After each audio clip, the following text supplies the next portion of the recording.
Walang transparency. Why? Ayaw nga magpapulburon test.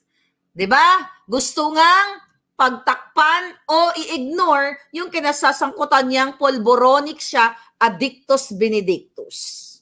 So sabi ko lahat yan magpo-fall na dapat wala tayong presidente o tatay na bangag sa Pilipinas sa mga ganitong kadahilanan. Di ba? Bakit?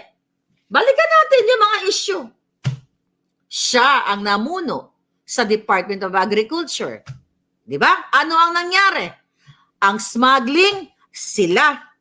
Si Michael Ma, in-appoint na ipititinago sa inyo, sa mamamayan. Diba? So, dapat tanggal na ito.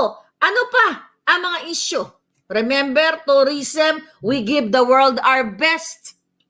Kaninong project yan? Sa pamangkin ni Liza,